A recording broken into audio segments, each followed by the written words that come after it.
Yeah, yo. All right, we back. What the fuck is up, fight fans? It's your man 3K the Boss, aka Mr. Two Hands Up. Fah Fah. You already know what it is. Yeah, man, we're gonna do this thing one more time, man. We're gonna do this thing one more time. Since I got time, I figured, fuck it, man, we might as well do this thing one more time. But I just wanted to shout out the whole WBC. First of all, let's shout out the whole motherfucking Reaper gang. Wizard Sleeve, what it do? But more importantly, I wanted to shout out the WBC. We buy chickens.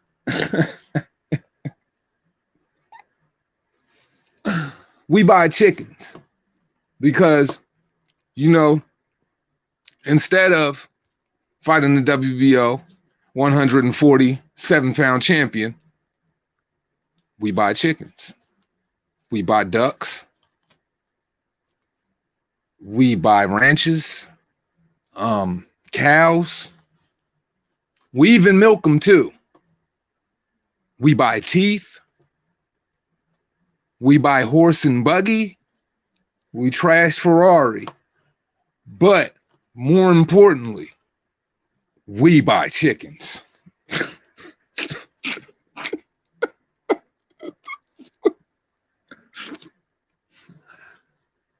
And everything that I just said is all facts.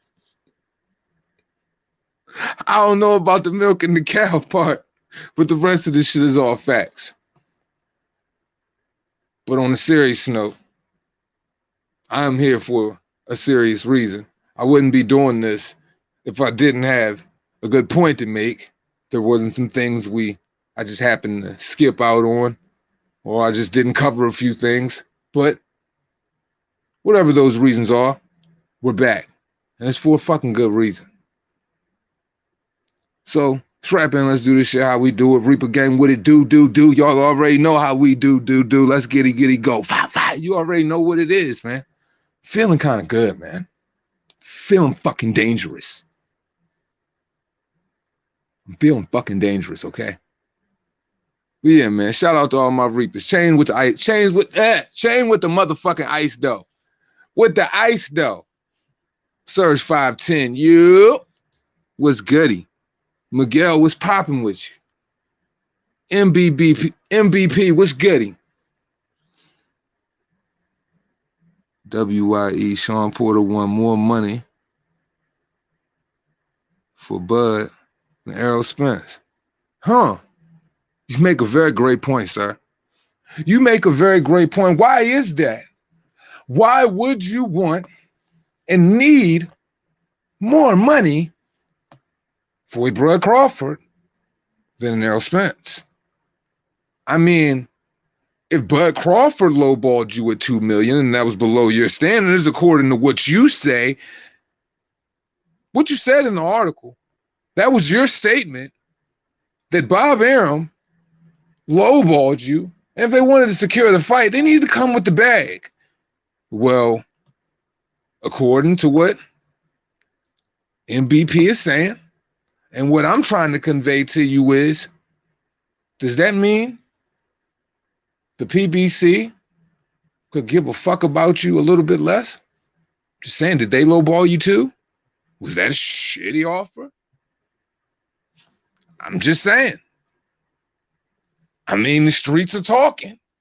You got to let me know. Timmy Neal and what's goody?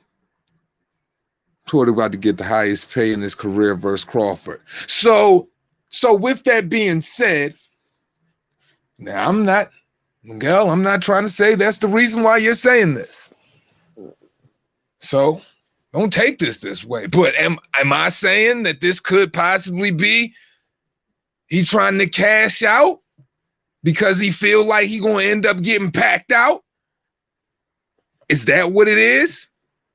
Does he think he need more money from Bud because this might be the one where the sunset looks a little bit, it ain't in the rear view that much more. It's right in front of you. Could it be over? Could it be time to grab boxing's luggage, pack it in, gloves, boots,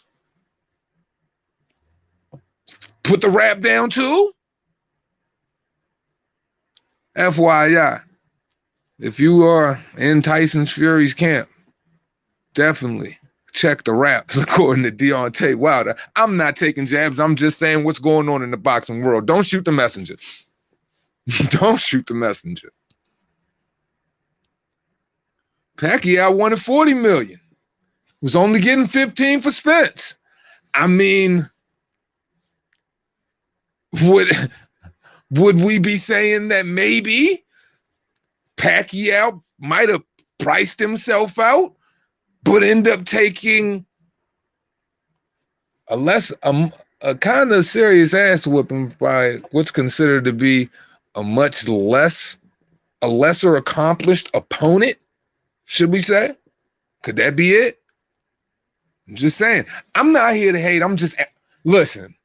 I'm not here to hate. I'm just reading the comments like a good host would do. That's all I'm saying. That's all I'm saying. Because that's what it looks like. Because if you're willing to take $40 million, if Manny Pacquiao was offering $40 million for a Bud Crawford to a top-ranked fight, I'm sure other little cronies would try to say, oh, no, he's trying to stick it to Bob Arum, blase, because he has sticky history with him. Or what one man issue, what your issue is with that man doesn't have anything to do with Bud Crawford. And you're willing to take significantly less to go fight Errol Spence, who's supposed to be echoed around the boxing world as the much bigger, stronger, faster guy, the one guy who was supposed to be able to beat the guy that nobody cares about, the guy who can't sell a chitlin dinner. I'm just saying, would you need $40 million to go out and fight that guy? And if you considered yourself being lowballed, if that was such beneath your standards, Mr. Cleveland, Ohio, that you had to, because I'm sure you brought Bobby Brown out for Errol Spence, which is absolutely fitting that you would grab R&B's greatest crackhead. Bobby puts the R and the B in rhythm and blues, and it don't stand for rhythm and blues. It stands for rocks and blunts.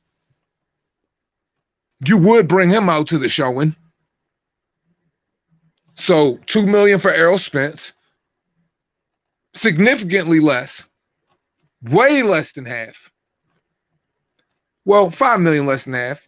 If you're speaking in the realm of Bud Crawford, I would have to say, I'm just saying, the mathematics don't add up. The conversations that are in the boxing world where people think, you know what I'm saying, the chitlin dinner shit is funny, that's a little cutesy shit, but you know what bitches do, chatty patty type behavior. This is boxing, man. This is boxing. We like to operate, you know what I'm saying? When we talk, we like to talk with something different. We don't like to do all of that exercising and the tongue wrestling. We talk different with them hands. That's what dogs do. But if you want to put the mathematics and then you want to equate the pedigree of the dog and the so-called dog that y'all claim that these dudes are asking for significantly larger amounts of money, and they aren't willing to do what you guys were willing to do for other opponents that y'all say are killers, what does that say? I don't say that that equals the more heart. I don't say that that defines Errol Spence as the much tougher opponent. I don't think that defines Errol Spence as the guy that everybody is trying to avoid, aka the boogeyman. When you look at probably Bud Crawford's last fight, he's knocked everybody out. If you look at probably the last however many Errol Spence fight, I can definitely say 4 off the rip. He ain't knocked out a soul. That don't really qualify, and it doesn't really sit well within the, you know what I'm saying, on the planes of what we consider boogeyman territory. The numbers don't add up to that completely. It's opposite that. So if the bid is higher, for the guy you ain't willing to get in the ring with, we had to say it's a little bit something shakier there if you're really operating with the same shit. But you're willing to take significantly less risk, so much more with a guy who's offering you significantly less. So is that not below your standards? Is nobody treating you how you're supposed? Is that the expectations that you were supposed to, you know, be showing as a champion? Is that the message that you were trying to get across? I believe that, you know what I'm saying, we would cross a whole different bridge if we were to have that conversation. I mean, I guess we are kind of having it now, right? Hey, man, I'm just saying, don't shoot the messenger. I'm just calling it what it is. And that's just amongst a bunch of the whole, what do these motherfucking New Jacks call it shit? Toxic fandom. It's the toxic fanboy, fuckboy disease that consistently kills boxing time and time again. That, you know what I'm saying? Just like germs and mold shit flat festers, it grows the walls, attaches to other shit if you leave it around, if you can let that shit just, resonate in the fucking air in the room, if you let it sit and secrete in the walls and all of that bullshit, all of that scummy, nasty, all of those toxic conversations. All of these fake ass, phony ass narratives, if we speaking like the Zennials and shit, the toxic narratives that people throw out when it comes to the name of Bud Crawford, when it comes to what Sean Porter is doing, what he wasn't willing to do at a certain time and what he was willing to do, and saying what but Bud Crawford isn't the one trying to play along, right? So if we look at all of these things, I do believe, and this is the reason why we're here, since we're just going to go ahead and segue right in all into that. Let's go ahead and do that. The reason why we're here is because I do believe when Errol Spence was supposed to meet up with Sean Porter and they were supposed to have that match, this was the match that nobody gave Sean Porter a chance. He was too big, too strong, too fast. You know what I'm saying? Mr. Can't be touched, can't be stopped. Errol Spence is everything. You know what I mean? He's the best shit going in the 147 division. You know, the way people were talking all around the boxing world is they haven't seen too much like him. People already had him pound for pound number 6. Arguably, some people wanted to put him in that top 5 bracket. And I'm not lying. These are the facts. You can go back and look on any freaking paper. You can look on ESPN, whatever boxing scene, however you want to carry it. But this was the shit echoed around the world, correct? Sean Porter didn't have a chance. Sean Porter was belittled in such a nature during this time that it would be almost too embarrassed. You know what I'm saying? It would be almost disrespectful, or I would have to be taking it and shrugging it off as disrespect when it came to every room I entered and every person I deal with who was supposed to be a boxing peer when it came to the punditry work, because of the way y'all were talking about me like I didn't even exist in the room. But hold up. Not to toot my own horn. What it do say though? Amen. Don't get comfortable. I'm not sold on Errol Spence. I'm not sure if Errol Spence is going to be able to get over on Sean Porter. Whatever.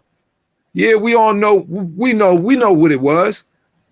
And what did Errol go out there and do? He had to throw 1,000 nut shots, got lucky, he got clipped on the chin, he got knocked down for being reckless like Sean already is. And of course, they gave him the match, which I don't feel as though they should have gave him the match. But of course, you know how those phantom CompuBox numbers work over at the PBC. You know how they scan it, you know how they run it, you know how they score it. You know what I'm saying? What's already understood don't even need to be explained. But what I'm saying here, for all of the belief in Errol Spence at the time, Sean Porter didn't stand a motherfucking chance. He didn't stand a snowball's chance in hell. So what I'm saying is, now because Sean Porter goes out there and puts on what's considered to be a debatable to some people with Errol Spence, considered to beat Errol Spence to some, Errol Spence got an edge to him, however you want to look at it. Now, all of a sudden, Sean Porter wasn't all the things you guys said in the video, wasn't all the things people said about him in the paper. He wasn't the fighter that he was before then. And my thing is, maybe people put too much stock in Errol Spence from the jump. So when I sit back and I hear all of these theories when people talk about juggernauts and things of that nature, and I come off with the cussing and just doing my little bit, I can't be politically however y'all want me to be. I'm a fan, but at the same time, I like talking boxing. I like seeing boxing a certain way, so we give it up however we give it up. I'm not here. Don't get me crossed up with a person that's just going to be trying to be all politically correct. No, I'm not the type of boxing channel that's going to tell you what needs to soften the blow or think about what they think. Because if I'm going to talk about the conversation and I'm going to talk about the fighter and I'm going to talk about the true outcome, what I feel like they measure up as or where they fall short, I'm going to really convey that shit in a way as if I'm talking to one of my best friends, homie, father, uncle, whoever. It don't matter. I'm not sitting there with no media machine or have to worry about losing no commas behind anything I say. Or I am not, or better yet, I'm not even trying to gain anything from the boxing world to where they can give me anything to where it makes me want to stop doing this shit. And if it was offered, I still would do the shit. So when I get graphic about how it sounds amongst me speaking on Sean Porter, it's not that I want to rag on him. No, it's because people be so heavy with it on the other end when it come on the Bud side, and then people just act like they got amnesia. People act like they forgot about all of the offers, how he ran down the list, try to fight every single one, try to single little false common denominations that don't equal out the shit. That's why I gotta come spicy the way I bring it. Because ain't nobody gonna kick it to you like that. And for those that do, salute to y'all. I don't know what everybody else do. I barely got enough time to figure out how I do this. So I always felt like everybody overestimated Errol. Always felt, and so when it comes to this Sean Porter thing, don't get ahead of yourself. So when I'm saying that, nah, I don't think this is the fight that's gonna make or break Bud Crawford. I don't think it will be tougher than Yuriokis Gamboa. Absolutely not. I don't.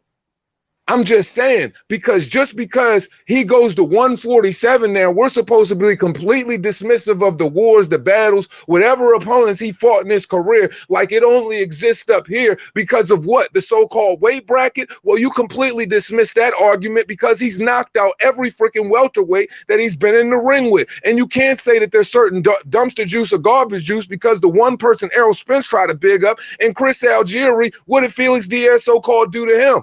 What did Amir Khan do to them? So I'm just saying, we got to keep it funky. So it's just like breeze by, fly by night, typical fanboy flip-flop, foot thong type behavior that's just not covered on both ends. So yeah, they can base at you. They can talk all of that rah-rah, but let's talk the facts here. I got people in this comment section, and I'm about to look at the, you know what I'm saying, shit again. I'm just on my shit right now, so I ain't even been able to look down. I'm just going. So shout out to everybody in here and all of that shit. But when I'm looking down at what the subs are saying and everything else, and I'm looking up and people talking about, yo, man, he wanted 40 million to fight this motherfucker. Errol Spence talking about it's got to be 70-30 type situations. Sean Porter, the one person who y'all said is just completely immune to all of that type of bitch ass behavior. The one person that will always be willing to make a fight no matter what dictated the circumstance against the toughest opponents. When you can count on everybody else to be lazy, you can count on Sean Porter to be the one who comes through and do the damn thing. Well, guess what? The same energy didn't add up. So when I sit up here and I speak on certain situations, does it really not, what does it look like?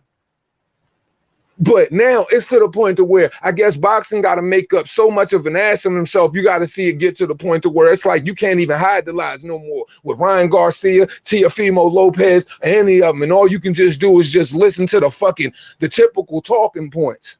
Sound like Shakespeare in Love with a Sisterhood of the Traveling Pants or some shit.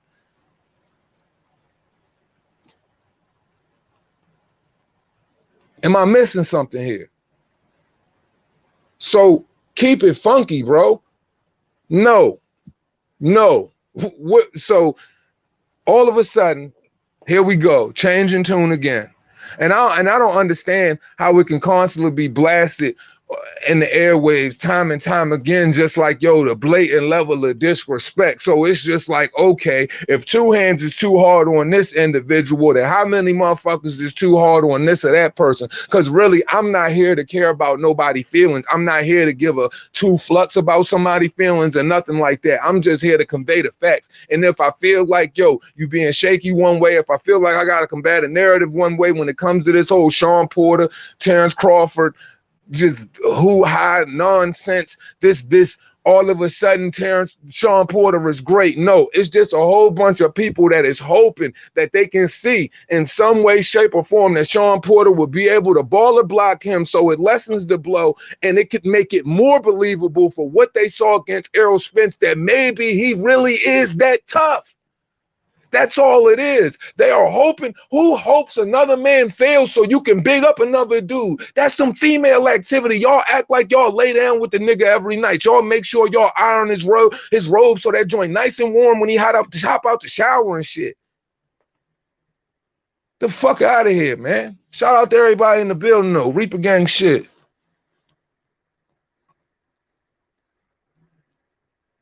Brian Hawkins, salute. What's the sleeve? Jeff, what's goody? Dolomite, what's popping with you? Mr. T, what's goody? R&B, man, rocks and blunts. Straight rocks and blunts. That's all he was good for. So, whole lot of that. We make good music too. But all I'm saying is, man, niggas is out here, they doing a lot of talking, but how come all of these things are just completely missing off people's radar? Because I mean, like, I really could chop it. I really could chop it and show it for what it really is, because it's just like, man, look, man, boxing, man, like, I don't know. It's like, yo, you gotta try to create. You gotta try to create a false level of hate for what reason? I don't know. Maybe niggas is trying to push certain talk points, or maybe niggas got fingers stuck up their ass, or whatever the case may be. But I just don't do that, man. I can't get with it. And I just think that people just being completely disingenuous if you just don't look at the paper trail when it comes to everything that's got to do with Terrence Crawford. Now, when everybody talked, man, it's crazy, man. Now Sean Porter's the greatest. He's the juggernaut. He's the person that's going to push him to the limit, man. He's going to bring the absolute best out of Terrence Crawford that we've never seen before. But then what if he gets slept, though? What if he goes sleep, night, nigga, though? I'm just saying, what if he go night?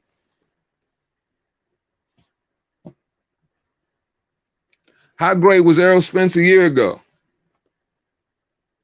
Is it the fact that you need Terrence Crawford to look okay so y'all can still consider him that great now and probably justify, the actions of a defensiveless individual after the car accident, after, the Danny Garcia showing of him getting touched up by a slow guy, after looking average against Sean Porter, after not being able to knock out Mikey Garcia? I'm just saying, what is it? I'm sorry, because a lot of people's narratives, a lot of people's feelings, a lot of people's thoughts and whatever. And don't get it twisted. I ain't Nostradamus. I can't see the future. And I don't know, what's going to take place in November. But I do know one thing is for certain. There is nothing I've never been more certain of anything in the entirety of my existence on being on this earth, bruh. I've never been more sure of anything in my life. And that's not saying anything. That's just saying, man, I watch a lot of boxing, man, just as well as y'all do. And, yo, it's just too much there, man. It's just too much there for you not to see him go splat if you've never seen him go splat. Now, let's be 100% honest here. Adrian Broner literally came down to the ring, pretty much just belittled him and his father in a press conference, talked so dirty about Sean Porter in every sense of the word, and didn't even take that fight seriously. Didn't take it seriously at all. Even in the ring, you could tell. No output, not even being like legit, not even feeling legitimately threatened at any point in the fight, and he still dropped his ass. AB. Not saying AB isn't a good fighter, because at one point in time, AB was an exceptional fighter. But what I'm saying is, come on, bro. This wasn't AB at the top of his game. This was AB playing hopscotch with a climb back at the point in his career when he was simply about jokes, burning $20 bills and flushing them down the toilet, saying that he won't carry anything other than a blue 100 on him, throwing them off balconies, doing the wild shit, fondling on strippers in the malls, and just wilding out. Hey, 6'4", get my phone, bruh. They taking me to jail. It was at that point in AB's career. And It wasn't like there was any sense of urgency on this guy's face, like he was truly taking Sean Porter serious. And what? Hey, man, got you a little weak in the knees, though, babe. I'm just saying. I'm just saying. Sean Porter getting $2 million pay raise to get punished for a beat down from post to post. And for those who can't visualize it, or they can't even see what type of writing is on the wall already, Dolomite, that's just because they just hating for real. They just hating, man. And it don't matter what fighter it is. Y'all, you know what I'm saying? I'm sure y'all would feel some type of way if I wasn't like this with all the shit. You know what I'm saying? But I've been saying this. I've been saying this when nobody else was saying it. I've always said Sean Porter hits his head on the ceiling of Elite. I've got plenty of videos recorded of me saying such. So I just think that, you know, when the word like, yo, so when it comes to any other fighter, any other division, whatever is going to take place, yo, we feel like dudes is going to get knocked out. If we feel like it's not going to be the greatest fight you ever seen, if we, like, then, I mean, hey, man, we going to call it like we see it, right or wrong. Reaper gang shit. That's the only way we can do it. That's the only thing. It still has some type of order. That's why they hate us already. That's why they, you know what I'm saying, they've done what they've done to the channel. We know what they've done. But, hey, I don't know. You know what I'm saying? You could try to push a narrative on somebody else. I'm going to tell you straight up that, hey, man, let's hit the club after this one, yo. Hey, hit Bernie. We're going to pull out the old schools. We're going to grab Big Red. And you already know. We're going to pull these old schools out and we're going to hit the club after this one. Because we look too good after getting the knockout, you know what I'm saying, on some easy work. Not to. Might as well live a little bit. We just cashed out 6 M's and A because it was a competitive match that the people been asking for. Believe it or not, more people have been asking for it on the PBC side because this is that marginal test that Terrence Crawford needs to show that he is deserving of anybody's attention, that they can say that, hey, Terrence Crawford finally fought one person in the entirety of his career. Hey, man, this is the supposed coming out party. So, man, we locked in. So they say it is. So they say it is. So when it's none of the above, if it's none of the above, what does everybody become? What do the fans become after that? What do they become? Where do they go? Where do they run to? Where do they turn to? How do they look? How do they look chiclet teeth in the face? How do they look? The WBC, hashtag we buy chickens, ducks, cows, and we feed them too.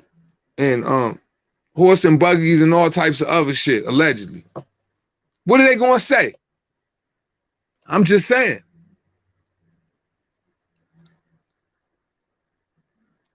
Spence won't be seen in the ring again. I heard I've heard there's been people saying that Spence ain't never been the same. There's been a lot of people saying that Spence won't ever be the person that Spence was before, but I believe Spence didn't get any better or any worse. Spence already operated, you know, had the vernacular, you know what I mean, and the swag of Forrest Gump. So to like put anything, I mean, like he kind of been like that. I'm just saying, no disrespect. He just talk. He talk how he talk. Y'all know how he talk, man.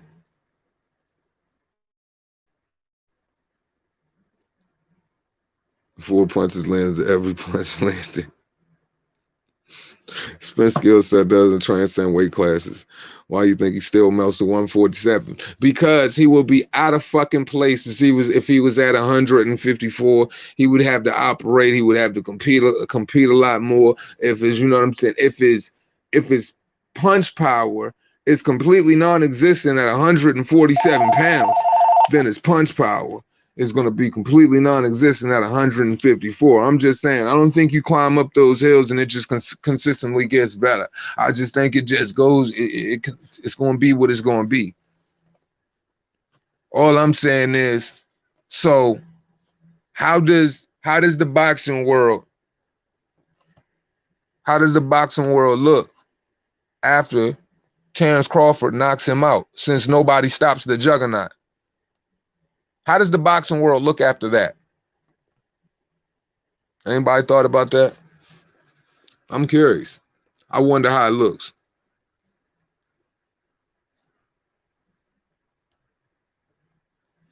$1,000. Mark, what's good? I'm Robert Boxing Talk in the building, man. Y'all boys go subscribe if you haven't subscribed. Great boxing talk. You learned something over there. I'm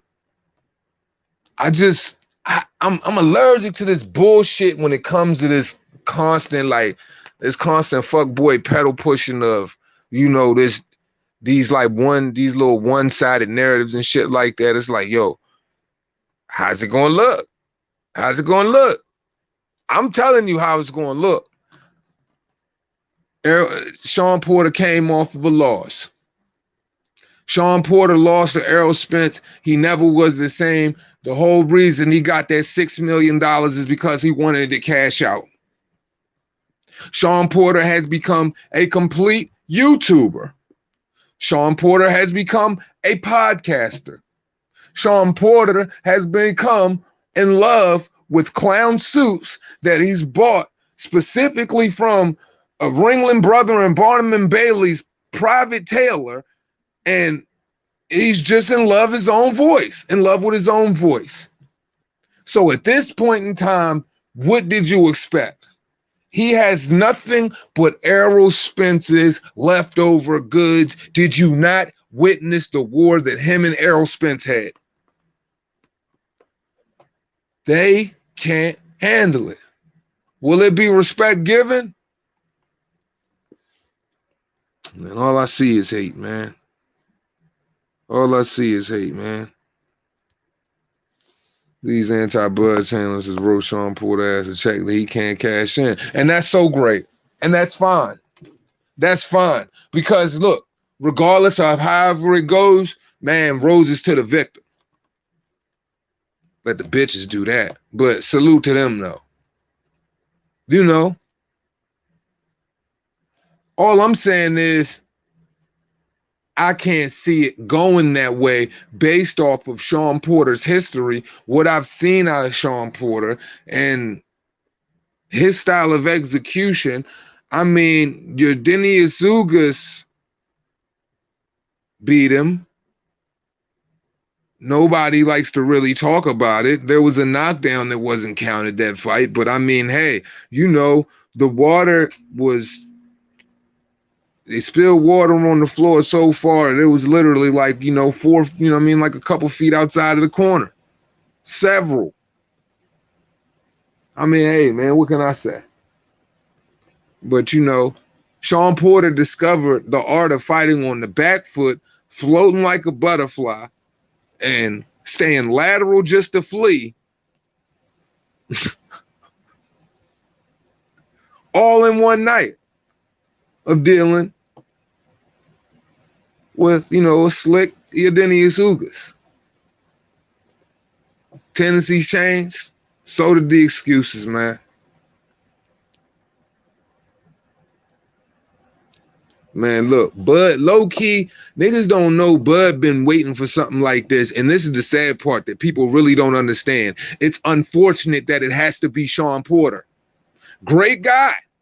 I don't have a problem with him. Have a problem with his delusions when it comes to the sport of boxing, and how he get the, like acting all like a prima donna and shit on his channel, like he was this fighter with so many options. Like, that is the one thing that irritates me the most out of Sean Porter. Sean Porter has act like he's achieved so much in his boxing career, and no disrespect to having the belt, but there are certain things that you are expected to do as a champion, as a person who is showcasing your talent to the world, to bring in a revenue stream There are certain things that you are supposed to offer, or certain things that people should buy into, I should say. Has Sean Porter ever been that magnificent, electrifying, like all out seat filler? You know what I mean? No matter what Sunday we can count on, no matter who's he fighting, Sean Porter's gonna leave to, you know, pushing the needle. And the sensation, and I mean, are what's considered Sean Porter's successes, are they really successes in the boxing world? Outside, if you want to think about the one title that he won off Alexander and the other vacant title he won against Garcia. Are his accomplishments really to where they bring people out, they move in seats, and he's this electrifying dude to where his standards get to where he acts so prima donna? That's why I can't fuck with him. He start acting like that, bro. You see him all on the podcast, the Porter's Way, PBC, any place he can get. He's just so sure of himself, so sure of his net worth. I'm sorry. Great pundit work, takes his time, gets his words out nice or whatever. But at the same time, bro, when you're talking about your value as a fighter, when you talk about what you've done as a fighter, I'm talking about all of your successes. Are they the successes of a person who has reached a certain pinnacle of success, or did you come short in times that were the unexpected? Those are the times that you had the unexpected success. When you beat the odds, those are the ones that it would inflate somebody like your value, contrary to what your freaking ego believes. Or had you hopscotching around acting at the time like you was this fly bitch from uptown, knowing you, you know what I'm saying, you was, you know, the boys got you off the alley. Good for rotating on the activity. Good price, great low price, rolling back prices like Walmart type shit. See, these are the things we got to ask ourselves. So is the criticism towards Sean Porter a little too harsh? I think not. I think the criticism towards Sean Porter warrants itself. I mean, I listen to other people's criticism towards Bud Crawford and their expectations of Sean Porter. So nah, I think what I'm saying could have a little bit of truth to it. So at the end of the day, once again, this dude is infamous for coming up short. He's never had a great, you know, ticket selling value. His value was always based on the other opponent, based in good faith of the fact that it's going to generate a war, because we know this is the try hard. This is the little engine that couldn't. I'm just saying. World champion, take nothing away from the guy, will never belittle his accomplishments as a champion. But like I told y'all earlier, I come from this from a perspective from a person who was speaking about this like one of you. Because, or maybe y'all don't talk like this where y'all from or whatever, but back home, you know what I'm saying, me and my homies, me and my niggas, we talk like this. So when I speak about it, I speak truthfully about how I identify with the fighter, what I feel as though he's capable of compared to the other guy. And if niggas is full of shit or not, I'm just going to call it how I see it, bro. Sean Porter, like, if you acting fancy when it comes to Bud Crawford, but you didn't show that type of, you didn't exercise that type of value, you damn sure didn't vocalize it when it comes to Errol Spence. What else needs to be said other than what I'm saying? Shit, if Manny Pacquiao didn't even exercise that, you know what I'm saying, level of hunger financially when it came to Bud Crawford, but he did it when it came to Errol Spence, what else is there to be said? There is nothing that I'm saying is far out of bounds over here. All I'm saying is the facts are the facts. But once again, you know what I'm saying? This is the first opponent Bud Crawford has ever fought in his life. Let's motherfucking clap it up for once in life. You know what I'm saying? Bud Crawford is actually going out here and he is fighting a tough opponent. And we're finally going to get to measure him based off of skill when it comes to November, when he goes and takes on this guy.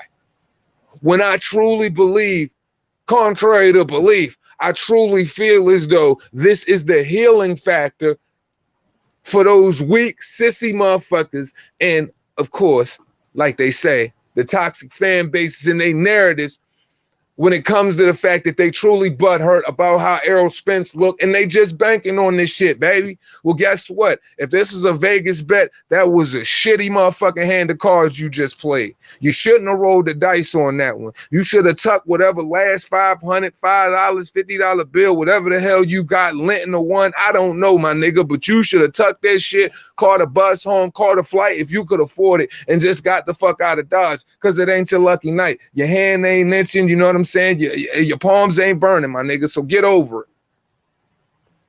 Think the writing's on the wall on this one, and it's a little bit different. I just can't help that y'all niggas Ray Charles blind and you just happen to miss it. Or you just happen to have a whole bunch of wax in your fucking ears and you just ain't been listening and paying attention what the fuck is going on. Well, some of us, we pay a little bit more attention than you, and we can just exercise, you know what I mean, not being a bitch about it.